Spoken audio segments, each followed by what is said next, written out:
Hey, you can get hacked. You're probably being hacked right now. I hope not. But seriously, all of us are vulnerable to attacks. Your mom, your brother, your sister, your friend, me. Why? Because we have an OS, a human OS, that's vulnerable. 7 vulnerabilities that really can't be patched. This is why we're so susceptible to these social engineering attacks. It's why we fall for these.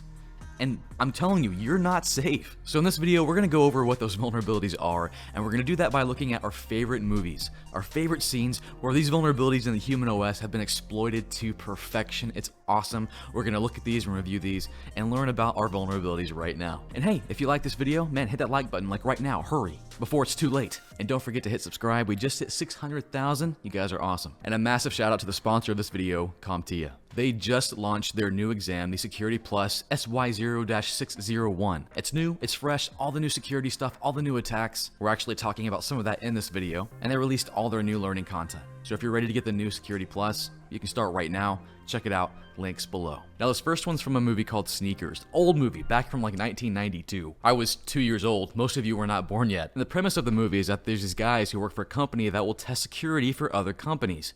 Sounds like pen testing, right? Check this out.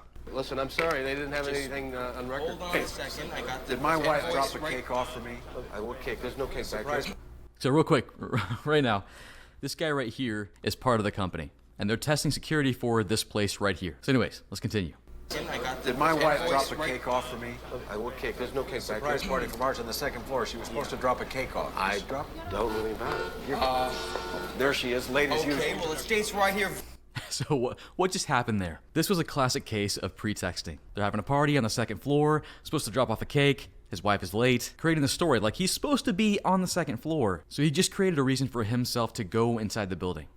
Now notice, during this discourse here, this guy is trying to make a delivery. This guy isn't letting him in. He's not on this list he has. So this guy is, for the most part, obeying security standards until here in a moment. Very clearly that I am to deliver 36 boxes of liquid drainage to this here address. I don't care what that If you says. have a You're not on problem the with list. that, You just can't get say in. so. I do have a problem with it. You can't get in. Understood. I might lose my job. Well, it's not my problem, kid. Now Okay, I beat it, realize all right? there's no I special can't interest. So here he comes.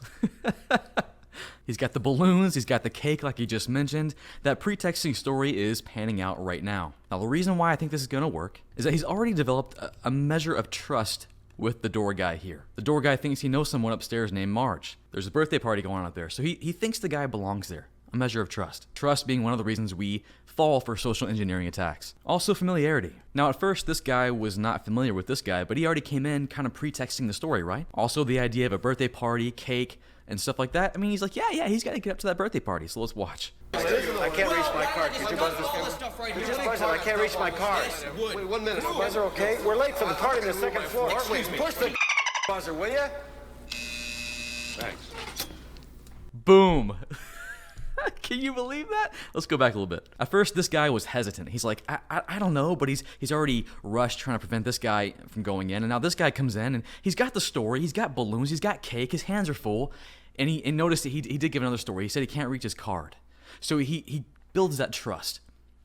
That, hey, I am an employee. My card's like in my wallet down here. My hands are full. Come on, man, help me out. And that's another one that we fall for all the time.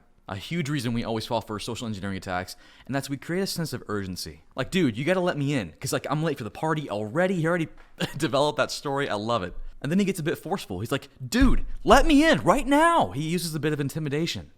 And man, we do fall for intimidation. And I would also say he had a bit of authority as well. Like, hey, dude, I work here. Let me in. Do me a favor. Do me a solid. Come on. And just like that, he gets buzzed in. Security breached. Now this is from 1992, but this attack would work great in 2020, 2021, or whatever year you're watching this. Real quick, pop quiz. Do you know your hacks? Our sponsor CompTIA is going to put you to the test. Let's check it out. I've got a link below. Go ahead and navigate to that link. In honor of Cybersecurity Month, let's see how much you know about these 10 high-profile hacks. Take the quiz and let me know how you do in the comments. Ready, set, go. Now this one's hilarious, but it's a little bit scary. Jimmy Kimmel's team just asked people, hey, what is your password? Let's see what happens. We're talking about cybersecurity today and how safe people's passwords are. What is one of your online passwords currently? It is my dog's name and the year I graduated from high school. Oh, what kind of dog? Which, by the way, your password should never be something that personal about yourself. Things that people just learn about you easily. But anyways, check this out. This is so great. Do you have? I have a Chihuahua Papillon. And what's his name? Jameson. Jameson. And where'd you go to school? I went to school back in Greensburg, Pennsylvania. What school? Hempfield Area Senior High School. Oh, when did you graduate? In 2009. Oh, great. You see that? They just got the password. I'm not going to say it here. Let me know in the comments below. Now, this was a social engineering attack, and I know it was for fun. It was on TV. But they got these people. A few tactics here. First, it's a bit of authority. I mean, you're being interviewed by the Jimmy Kimmel Show. Television public figure, like you feel inclined to listen to what they say. There's also a bit of trust involved as well. Jimmy Kimmel and the show and TV in general, you shouldn't trust them, but because you may watch them on a daily basis, you inherently kind of trust if you were to meet these people and they talk to you. And that goes right into familiarity, and I think a little bit of urgency as well. When you're being interviewed like this, you feel that pressure to A, give the information they're asking for, and B, give it quickly and try not to embarrass yourself. You're so focused on all those different things. And honestly, I think it's probably a bit intimidating as well. So intimidation was being used here. And this just goes to show you don't have to be an expert hacker. You don't have to hack into a database. You just have to ask the right questions. Maybe walk around with a microphone and a camera. You could probably get some information from people. Catch Me If You Can is one of the greatest social engineering movies you can ever watch. If you haven't seen it, watch it. It's a true story as well. A guy named Frank Abagnale pretended to be a pilot, a lawyer, a doctor for a long time and made millions from it. He's still around and he has a successful security firm. But check this out. The scene's fantastic. The scene here where Tom Hanks is playing an FBI agent and we have Leo DiCaprio playing Frank. Mr. Hanks has found him. He's about to catch him in his hotel room. The evidence is all around. He's got his gun ready. Check it out. Hands on your head. Oh, that's the new IBM Selectric. Put your hand. So, no, just so you know, that's him. That's Frank. For most people, they're like, man, you got me, hands up. No, he's going to play it cool. He's going to keep his con going. And what he's about to do is build a lot of trust and familiarity. He's preying on these two things that make us fall for social engineering attacks. And he's sort of building a pretexting story right now, live, on the fly. Check it out. Hands on your head. Print type in 5 seconds. Shut up! Pop out the ball. Put your hands on your head. Put your hands. You know, he's got over 200 checks here. A ton Hands of India on ink, your head. Drafting. He even has little payroll envelopes Put it down. addressed to himself. From Put it down. Drop it! Relax. You're late, all right? My name's Alan, Barry Allen, United States Secret Service. Your boy just tried to jump out the window. My partner has him in custody. I don't know what you're downstairs. talking about. What, you think the FBI are the only ones on this guy? I mean, come on.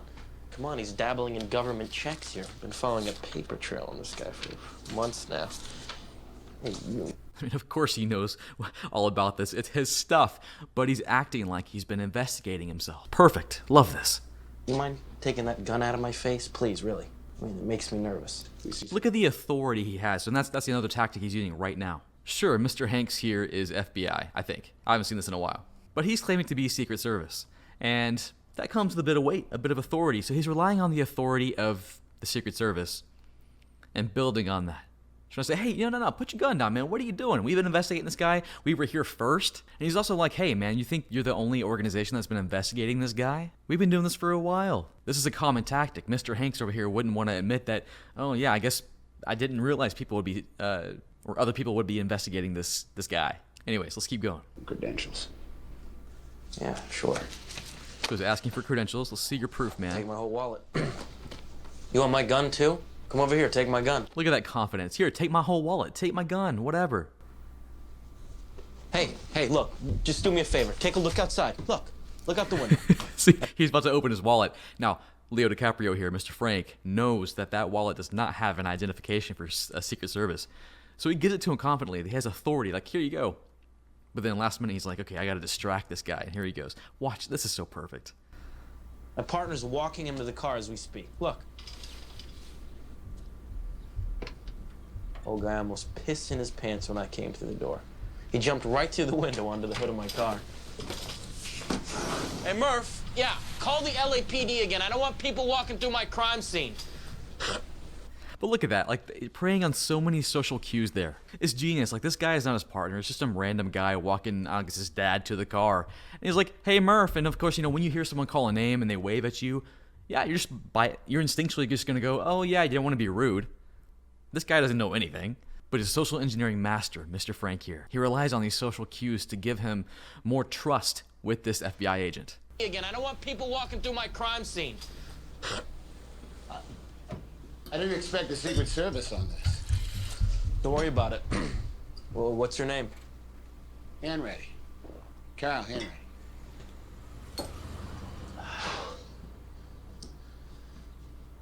Mind if I see some identification? Look at that. Now he's asking him for identification. Well, tough luck, Carl. 5 minutes earlier, you would have landed yourself a pretty good collar. It's all right. 10 seconds later, and you'd have been shot. Mind if I come downstairs with you? I gotta take a look at this guy. Sure thing. Just do me a favor and sit tight for a second while I get this evidence downstairs. You know, I don't want some maid walking through here and making the bed. LAPD should be here any sec. Wait. Oh, he thought he had him right here. Oh, he's done. Your wallet. You hang on to it for a minute. I trust you. That confidence. Look at that, walking out of there. Now let's fast forward a bit. Mr. Hanks is thinking about things, sitting there. He's like, yeah, I missed him, Secret Service got him, whatever. And he's about to open the wallet. I love this. So, I mean, it was such a delicate balance. Like, if Mr. Hanks there would have just checked the wallet, he'd have been done. The ruse was up. He's pissed. He knows he missed out. That was his guy. There he goes.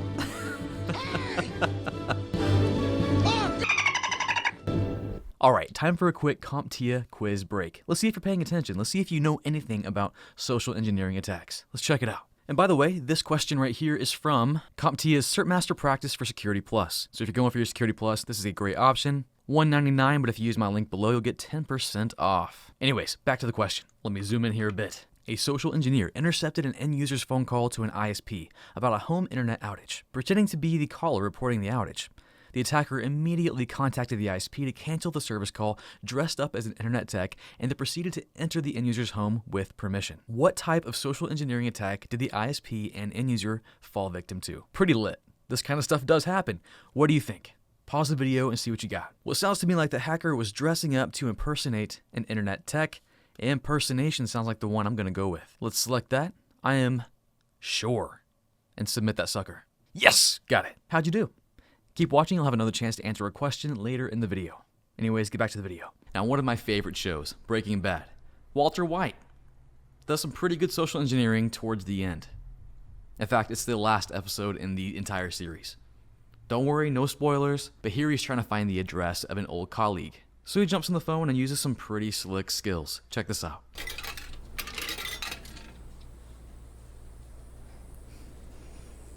Yes. Hello, this is David Lynn from the New York Times. No, it's May I not. speak with Susan, please. Thank you. Hi, Susan. It's David again. I was just calling to see if we can set... Well, yes. Well, I figured we'd have to do the interview by phone since they've already left New York. But what we'd really love to get is a photo of Mr. and Mrs. Schwartz to go along with the article. When are they scheduled to get home? Oh, so they'll be home tonight. Gotcha. Now, the address I have on them is Upper Canyon Road. Is that still... No, it isn't. They've...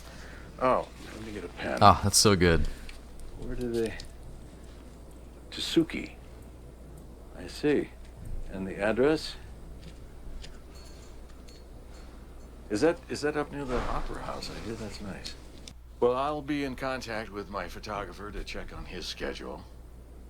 No, it's their call. I know how busy Mr. and Mrs. Schwartz are. Thank you. This should make one hell of a story. Man, so he basically called the New York Times pretending to be a reporter. So this was a classic case of impersonation. And also pretexting. He had that story ready to go. And he relied on the authority of being David, the New York Times reporter, to request information like that. He got their address and their schedule when they would be home. That's crazy. Now, if you haven't seen this next movie, then what have you been doing? Go watch it right now. Hackers. Oldie but a goodie. Required reading or watching for anybody in IT. And of course, they have a great example of a social engineering attack. Let's watch it. Check out that music. Security, Norm? Norman speaking. Norman, this is Mr. Eddie Vedder from accounting. I just had a power surge here at home that wiped out a file I was working on. And... Listen, I'm in big trouble. You know anything about computers? Gee, Right, well, my BLT drive on my computer just went AWOL, and I got this big project due tomorrow for Mr. Kawasaki, and if I don't get it in, he's gonna ask me to commit harry-carry. So there we go right there. He's pretexting, creating a story. He's making great use of authority by throwing out his boss's name, saying, hey, my boss is gonna kill me, it's this guy. You see, Mr. Kawasaki, I don't know what he said. And then he creates a sense of urgency, like, man, my file, it's gone. I need your help. I have a project due tomorrow. So here we go. Let's see what happens. Yeah, well, you know these Japanese management techniques. Could you, read me the number on the modem? It's a little boxy thing, Norm, with switches on it. Lets my computer talk to the one there. 212-555-4240. Just seeing the technology in this movie. But he got what he needed right there. And this last example I want to show you is not a movie, but it is in one of my videos here. I made a video called Password Hacking, How to Hack a Password, blah, blah. Great video, you should go watch it. But the problem is that these types of videos, if you have hack or password, attract a ton of spam comments, which I did not know. I get these comments 3 or 4 times a day. And normally they're like this. Just a ton of comments on how to hack Instagram, how to hack Facebook, whatever, and get your password back, hack your spouse's accounts. And there's all these tools. Actually, this one is a person, Jan and Tag. I'll get a lot of these. Like, this person helped me hack this and whatever. This one up here, actually, I see a lot. Phoebe hacks. Actually, a lot on this one recently. Facebook password sniper. And what they're doing here, the method that they're trying to use to trick you is consensus. They're hoping that because you're seeing all these comments saying, yes, this tool works, and a bunch of different people are commenting saying, yes, this tool works, then you assume, oh, well, everyone agrees. This tool is awesome. I'm going to try and use this. The same type of tactics work for anything you might buy on Amazon. If they have a lot of good reviews, you're going to assume that it's a good thing to buy. Sometimes people pay for those reviews, and that's a form of social engineering. We fall for that stuff all the time. I rely on reviews. And it's not just about reviews. It's also social norms. So when you think about tailgating, I mentioned this in an earlier video in the series, but how if you're a hacker and you're trying to enter a building, all you gotta do is pretend like you belong there, wait for someone to start walking towards that door, and just follow them in. More often than not, they're going to leave that door open for you. They're going to hold it open for you. That's a consensus, a social norm. They feel the pressure to obey. Relying on those things as a hacker to hack someone, that's social engineering right there. CompTIA quiz time. Here we go. Let's see what you know. This is question number 2 in the video, and this is right up the alley of this video, what we're talking about right now. Here's the question. A group of college students receives a phone call from someone claiming to be from a debt consolidation firm. Happens all the time, right? The solicitor tried to convince the students that for a limited time, a rare offer will expire, which could erase their student loan debt if they provide their social security number and other personally identifiable information, PII. Which of the following tactics did the caller use? Pause the video, see what you got, ready, set, go. Okay, 2 things I want to point out. Limited time and a rare offer, aka you ain't got much time to make your decision and you're not going to come across an offer like this again. That screams to me scarcity and urgency. Let's see if we got it right. Boom. Oh, I'm completely short. Let's see what we got. Bam. How'd you do? Let me know below. And thanks again to CompTIA for sponsoring this series. And if you want more questions like this to help you prepare for the Security Plus, link below. You'll get access to all this stuff. Anyways, keep watching. Man, this coffee is delicious. Too bad there's only like 1 bag left. Only 1 bag left of this coffee, so hurry up, go buy it, NetworkChuck.coffee. Last one. No, I'm just kidding. This is an example of a common thing we fall for all the time. Not just in hacking scenarios, but like everyday scenarios. The concept of scarcity. It really does smell good though, you should buy one. But there's not just one left, there's plenty for everyone. Every one of you, so get one. This is often deployed with urgency, like, hey, you don't have much time, we only have like 3 left, you want to get this? Happens at the store all the time, happens when you're shopping online all the time. And whether you're being hacked or just simply being sold to, scarcity is used to just make you do things quickly that you may not want to do if you had time to think about it. And I always deploy this mindset in any situation. What's a good deal today will be a good deal tomorrow. Now, it's not always the case because like Black Friday sales happen. That's like one day. Although they typically do extend those sales out further, so I don't know. Anyways, I think that statement still holds true. So why does social engineering work? Well, it comes down to these 7 psychological, I guess you can call them weaknesses, vulnerabilities that the human OS has. Authority, intimidation, consensus, scarcity, familiarity, trust, and urgency. All vulnerabilities in the human OS that actually make us great, but hackers exploit these weaknesses in our psyche. In this video, we saw these human vulnerabilities exploited in our favorite movies. Did I miss any good movies? Did I miss any good scenes? Let me know below. And I'm hoping that you walk away with the understanding that you can be hacked like this. Your friends can be hacked like this. Anyone can be hacked like this. Step one is just being aware that you can. But even then, you got vulnerabilities, man. And so far, we haven't found a patch for it. There's no updates. Actually, consider this like a little hot fix. I'm updating your OS right now. Don't fall for these things. I think one of the main ways you can protect yourself is just by staying up to date on the latest attacks, the latest methods that hackers are using. If you can become more familiar with their patterns of attack, then you can more easily detect them. And that's how every antivirus or firewall works, right? We'll get signatures or patterns of what a virus or an attack might look like. And that's how we evade things, detect things, stop things. Same thing for our brain. Anyways, that's all I got. If you want some NetworkChuck coffee, I'm going to try and use every one of these social engineering weaknesses to get you to buy it. Now, I'm about to try and hack you. I'm lying through my teeth, so don't fact check me. Authority. This is the greatest coffee in the world. I am the world-renowned coffee expert. I grow my own coffee. I've won a million barista competitions. I'm like the sommelier of coffee. Best coffee in the world. Intimidation. If you don't buy this coffee right now, I will find you. No, I'm just kidding. I can't threaten you, but that's how you would intimidate people. Consensus. Everyone agrees. I mean, you saw like the thousands of reviews on this, right? Like, this is the best coffee because everyone said so. Scarcity. This is the last bag. I mean, like, when you go online right now, you're buying this one. I'm going to package this up and ship it to you. So you better hurry, like right now. Familiarity and trust. Your grandma loves this coffee. She has it on her shelf right now. In fact, your uncle and your brother, they all use this. I just shipped them some. They love it. Urgency. For the next 5 seconds, it's 50% off. So 3, go. Okay, it's done. So anyways, guys, I hope you like this video. If you do, man, hit that like button. Now, hurry. I'm going to try and use all these social engineering tactics all the time on you. Maybe I should just nestle one in on each video and see if you catch up. And if you want to subscribe to my channel, hurry, because only a few can. So maybe you're one of the lucky few that can actually subscribe right now. And if you want to see more of this Security Plus course that I'm working on with David Bombal and Jeremy Cioara, man, link below. Check it out. We're posting on it pretty much every day. So a lot more than what you see here for free on YouTube. But the course will eventually be completely free on YouTube, but we're releasing one video a week. Yep, that's all I have today. Pay attention out there, guys. It's a dangerous world. Catch you guys next time.